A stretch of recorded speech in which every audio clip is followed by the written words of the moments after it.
안녕하세요. 동글의 생초보 파이썬 동글입니다.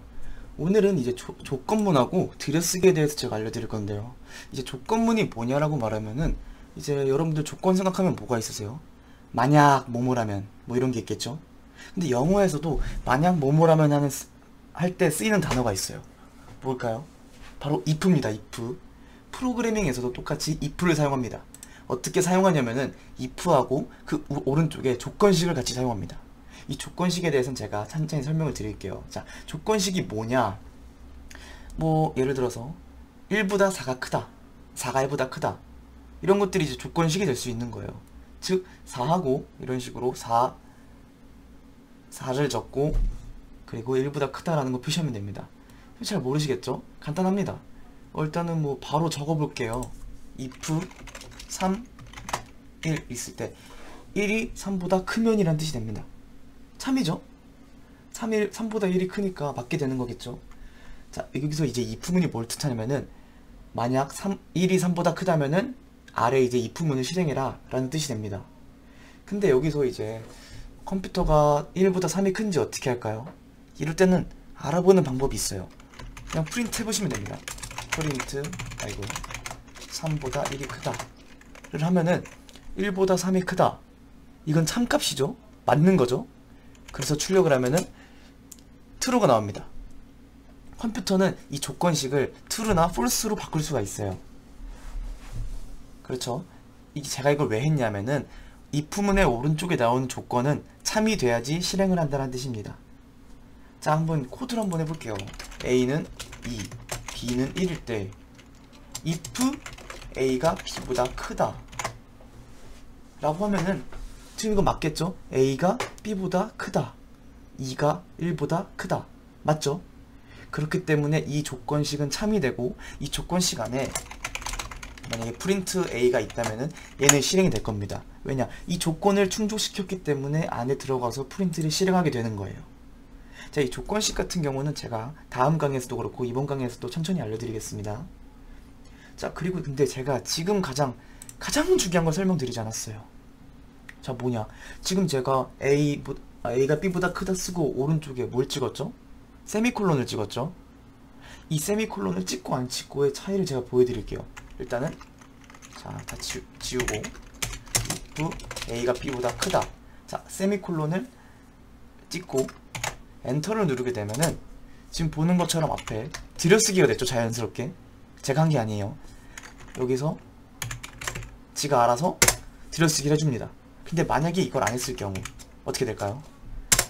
그냥 들여쓰기가 없어졌어요. 이게 왜냐면은 이 세미콜론으로 이 조건식을 마무리 짓는 겁니다. 세미콜론을 찍으면은 얘는 이제 if문이 나오겠구나 하고 얘 파이썬 이제 쉘이 알아서 들여쓰기를 해주는 거예요. 근데 만약에 들여쓰기가 안 된다 그러면은 이 if문 자체가 틀렸다는 겁니다. 세미콜론 찍지 않아서 에러가 났다는 거예요. 자, 이 들여쓰기가 상당히 중요한데, 여러분들이 이제 뭐 C언어나 다른 언어 해보실 분 아시겠지만은 거기선 이제 중괄호 있죠? 중괄호로 이제 구역을 표시합니다. if문이 나오면은 예를 들어서 C언어라 치면은 하고 이런 식으로 표시를 해줍니다. if문의 구역을 표시해줘요. 그런데 파이썬 같은 경우는 그럴 필요가 없습니다. 들여쓰기로 구역을 표시하는 거예요. 파이썬 같은 경우는.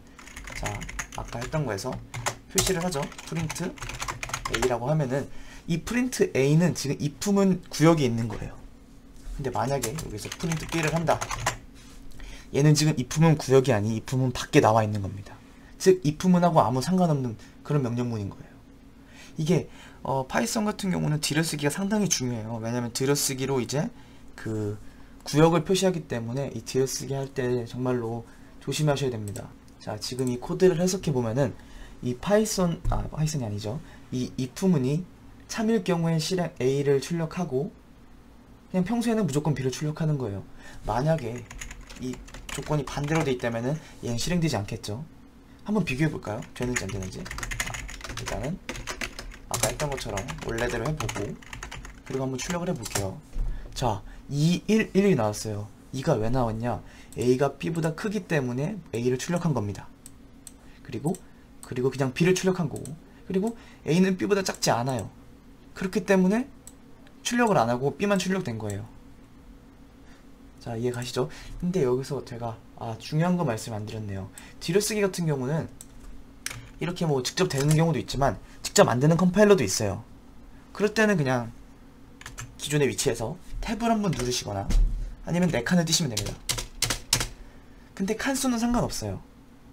뒤로쓰기 같은 경우는 여기서는 이제 4칸으로 지정되어 있는 것 뿐이고, 뭐 다른 컴파일러 같은 거 보시면 8칸인 것도 있고 뭐 2칸인 것도 있어요. 그런 것들은 몇 칸이든 중요하지 않아요. 다만 그 같은 위치에 무조건 적어주셔야 됩니다. 예를 들어서 프린트를 적었어요, 여기다가 A를. 근데 여기서 한 칸 띄고 하시면은 얘는 에러가 나는 거예요. 같은 구역이 아니라는 거죠. 그렇기 때문에 맞춰주셔야 돼요. 만약에 여기가 2칸이다, 그럼 똑같이 2칸 맞춰주시면 되는 거고, 이 들여쓰기는 여러분들이 파이썬을 하시게 되면은 꼭 지켜야 되는 겁니다. 이제 제가 학교에서 학생들 상대로 이제 조교했던 적도 있는데 이 들여쓰기 때문에 다들 많이 틀리더라고요. 그래서 저는 그때 알려드립니다. 여기서 그냥 엔터만 쳐라, 세미콜론 다음에 엔터만 치면 알아서 들여쓰기 되니까 그렇게만 하면 된다 라고 알려줍니다. 뭐 나중에 이제 여러분들이 다른 컴파일러 쓰시면은 여러분들이 이제 원하는 칸을 조절할 수가 있어요. 뭐 저는 이제 서브라임 텍스트라는 걸 쓰는데 저는 이제 4칸으로 지정이 되어 있더라고요. 물론 제가 바꿀 수도 있지만 개인적으로 4칸을 좋아해서 저는 4칸으로 쓰고 있습니다. 4칸이 한 탭으로, 한 탭이 4칸인 거죠. 그리고 이제 또 주의사항이 하나 있는데, 이제 탭을 쓰시는 경우도 있고 가끔씩 그냥 스페이스 바로 띄어쓰기 하시는 분들도 있어요. 뭐 예를 들어서 4칸 띄고 프린트 A, 또 탭하고 프린트 B 하시는 경우가 있는데 에러가 안 날 것 같지만 어떤 컴파일러에선 에러가 나더라고요. 제가 쓰는 거에선 이렇게 쓰면 에러가 나가지고 저는 그냥 다 탭으로 통일하고 있습니다. 탭이 편하긴 해요. 여러분들이 뭐 쓰시다 보면은 뭐 더 좋은 걸 발견할 수도 있지만 저는 개인적으로는 탭을 추천드립니다. 나중에 혼용해서 쓰다가 에러 나면은 찾기도 힘들고 뭔지도 모르겠고, 그래서 그러니까 미리미리 통일해서 한 가지 방법을 사용하시면 좋을 것 같습니다. 자, 그러면은 제가 지금까지 정말 간단하게 들여쓰기 알려드렸고 간단한 조건식 배웠어요. 자, 그러면 여기서 그걸 한번 해볼까 해요. 저기 앞에서 제가 입출력 배웠고 그런 거 했었죠. 산술연산 했었죠. 한번 그대로 적용시켜 볼게요. 일단은 A는 정수값 입력받고 인풋 첫 번째 숫자를 입력해라 해주고, 두 번째 B에다가 두 번째 값을 입력해라 라고 해줄게요. 그리고 if A랑 B랑 더한 값이 10보다 크면은 A를 출력해라.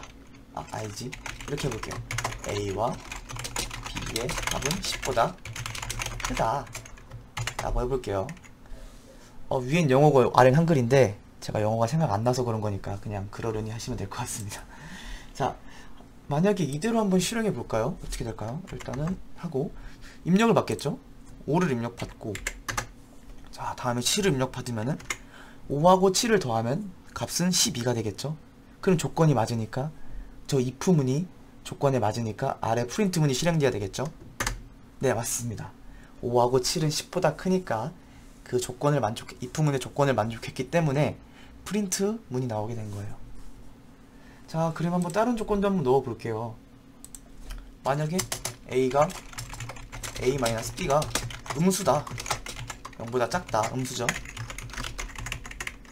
자, 그래서 A와 B의 차는 음수다 라고 해볼게요.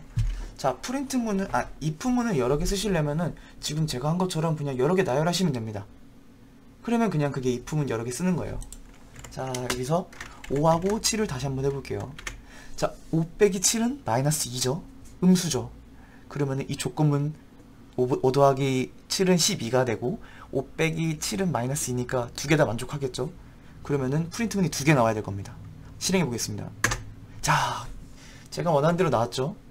지금 5랑 7랑 합한 게 10보다 크니까 이 해당 프린트문이 나온 거고, 5 빼기 7은 음수니까 마이너스 2니까 음의 정수니까 이게 나온 겁니다. 0보다 작으니까 나온 거죠. 자, 그런데 만약에 if문 안에 또 다른 조건문을 줄 수가 있어요. 이건 또 어떻게 표시하냐? 지금 제가 여기서 여기서 또 하나 팁을 알려드리면은 그냥 여기서 엔터를 치시면은 같은 라인으로 나옵니다. 같이 들여쓰기가 돼 있어요. 여기 그대로 적으시면 됩니다. if a 더하기 b가 20보다 크다. 그러면은 또 제가 방금 여기서 또 엔터를 치니까 또 한 칸 들어왔죠. 한 탭이 똑같습니다. 그냥 여기서 적어주시면 돼요. 그러면 이게 무슨 뜻이냐? a와 b의 합은 10보다 크고 20보다도 크다 라는 뜻이 됩니다. 자, 한번 해보겠습니다. 실행해 보겠습니다. 똑같이 5하고 7을 해볼게요. 똑같이 나오죠? 왜냐? 20보다 크지 않아요. 그러면은 바꿔서 10하고 23이라고 하면은 자, 나왔죠? 왜냐면 해당 조건이 다 맞았기 때문에 이게 맞는 거예요. 어렵지 않죠? 그냥 if문 안에 if문 넣은 것 뿐이에요. 들여쓰기로 해가지고. 여기서 주의하셔야 할 점은 들여쓰기를 제대로 해줘야 된다. 여기서 들여쓰기를 한 팁이 아니라 한 칸으로 해도 돼요. 똑같이 나오죠? 근데 아까 말씀드렸지만 저는 탭이 편하기 때문에 탭으로 했습니다. 어렵지가 않아요. 근데 만약에 여러분들 제가 지금은 if만 사용했지만 만약에 나는 a와 b의 합이 10보다 큰 것도 있지만 a와 b의 합이 10보다 작을 때도 한번 알아보고 싶어. 즉 저 조건이 맞지 않을 때 a와 b의 합이 10보다 크지 않을 때 또 보고 싶다. 이럴 땐 어떻게 하면 될까요? 그냥 if문으로 적으셔도 돼요.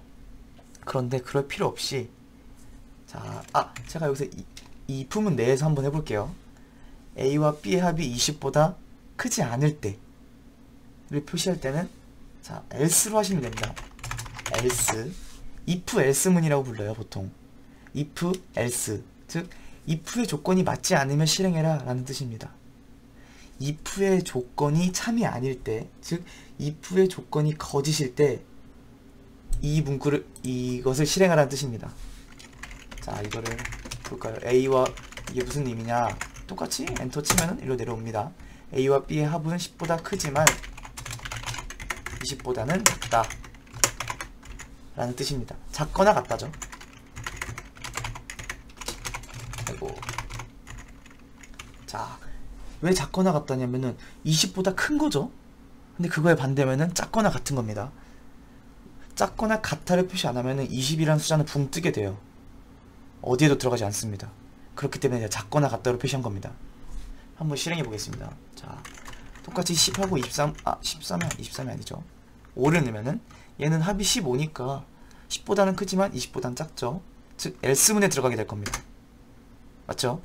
else문에 들어가가지고 20보다 작기 때문에 10보다 크지만 20보다 작기 때문에 else문에 들어간 겁니다. 근데 여기서 이제 만약에 나는 20일 때는 따로 표시하고 싶어 라고 할 수 있겠죠. 그럴 땐 어떻게 해야 되냐? 쉽게 해서는 그냥 if a 플러스 b의 값이 20이다 라고 하셔도 돼요. 그런데 이거는 효율적이지 않아요. 그래서 그건 제가 조금 이따가 설명드리겠습니다. 이럴 때는 elif로 하시면 됩니다. 다른 언어는 else if라고 해요. 그런데 파이썬은 elif, 더 짧게 해서 elif입니다. elif의 사용법은 똑같아요. if문이랑 똑같습니다. elif 적고 조건식 적고 그 다음에 뭐 원하는 명령문 적으시면 됩니다. a와 b의 합은 20이다. 그리고 제가 지금 같다는 것으로 이퀄을 2개 썼는데 이건 제가 다음에 이제 관계 연산자 할 때 알려드리도록 하겠습니다. 일단은 저렇게만 알고 계시면 돼요. 이게 무슨 의미냐? 자, if 먼저 들어오면 if문으로 들어옵니다. a와 b의 합이 20보다 큰지 확인을 해요. 먼저 10보다 큰지 확인하겠죠.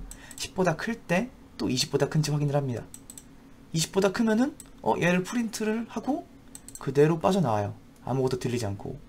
그리고 elif 같은 경우는 아니죠. 만약에 20보다 크지 않아. 근데 만약에 그 값이 20이야.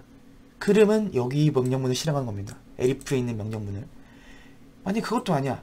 그러면은 제일 마지막에는 else문에 이 명령문을 실행하는 겁니다. 아마도 20보다 크고 20보다 작고 이제 10보다 큰 값이 들어오면은 이걸 출력하게 되는 거겠죠. 그리고 여기 있는 if문은 마지막에 있는 if문은 위에 if문이랑 관계가 없기 때문에 무조건 확인을 하게 됩니다. 여기서 elif의 개수는 여러분들이 맘대로 하셔도 돼요. elif의 개수는 제한이 없습니다. 그치만 if 1개, elif 여러 개, else 1개가 가장 좋은 겁니다. else는 뭐 굳이 안 쓰셔도 돼요. 나중에 딱히 뭐 하고 싶지 않다, 난 else를 표현할 게 없어, 그럼 안 적으셔도 됩니다. 그치만 if가 없는 else는 없고 if가 없는 elif는 없습니다. elif나 else가 나오려면은 무조건 앞에 if문이 있어야 돼요. 근데 여기서 또 다른 생각을 하면은 그냥 다 if문 주구장창 써도 되는 거 아니냐 라고 할 수 있어요. 지금 이런 식으로 if, 이런 식으로 if만 써도 되지 않냐 라고 할 수 있는데, 이건 상당히는 아니지만 비효율적인 게, 자, if, else 아까처럼 이렇게 돼 있으면은, 자, 아까처럼 다시 돌아가서 이렇게 돼 있으면은 얘는 먼저 하는 게 if문을 먼저 확인합니다. 그리고 만약에 if문의 값이 참이다, 그럼 if문의 명령어를 실행하고 밑에 else if나 else는 건드리지 않아요. 그대로 빠져나오는 거예요. 근데 만약에 전부 다 if다, 그럼 모든 명령문을 다 확인합니다. if 확인하고 또 if 확인하고 또 if 확인하고. 그래서 이 차이점이 뭐냐, 속도의 차이라고 보시면 될 것 같아요. 이제 속도의 효율성 면에서 if, elif, else가 확실히 좀 빠른 편입니다. 지금 이 코드 같은 경우 짧아서 뭔지 모르겠을 거예요. 왜냐면 컴퓨터 연산 처리 속도가 차이가 못 느끼실 겁니다, 사람은. 그치만 나중에 코드가 길어지고 좀 큰 프로젝트에 참가하게 되면은 이게 속도의 차이가 상당히 날 겁니다. 그렇기 때문에 여러분들은 제가 알려드린 것보단 이제 다들 사용하는 if, elif, else문을 사용하시면 될 것 같습니다. 이제 처음에는 if만 쓰시다가 나중에는 뭐 같이 여러분 다 그걸 이제 if, elif로 다 바꿀 수가 있으니까 한번 연습해 보시는 게 좋을 것 같아요. 자, 제가 지금까지 if, elif, else 그리고 들여쓰기에 대해서 설명드렸는데, 제 설명이 부족하실 수도 있습니다. 제가 잘못 말씀드린 게 있을 수도 있지만, 일단은 제가 말씀드린 게 거의 다 맞고, 여러분들이 이제 직접 해보시면서 제 설명이 틀렸다는 것도 아시게 될 거예요. 만약에 틀린 부분이 있으면은. 하지만 뭐 없을 거라 생각하고, 일단은 여러분들이 직접 제가 말씀드렸던 것처럼, 제가 지금 보여드렸던 것처럼 다 계속 실행해 보시면 될 것 같아요. 앞에서 배웠던 것들을 다 그냥 직접 입력해보고, 입출력 배웠으니까 입출력 써보고, 조건문 배웠으니까 또 조건문 안에 또 입출력을 넣을 수가 있겠죠. 그런 것들도 해보시면 좋을 것 같습니다. 오늘 이제 조건문이랑 들여쓰기는 여기까지 알려드리고, 조건문을 이제 제대로 쓰기 위해서는 논리연산자나 관계연산자에 대해서 아셔야 되는데, 그거는 제가 다음 강의에서 알려드리도록 하겠습니다. 네, 감사합니다. 동글이었습니다.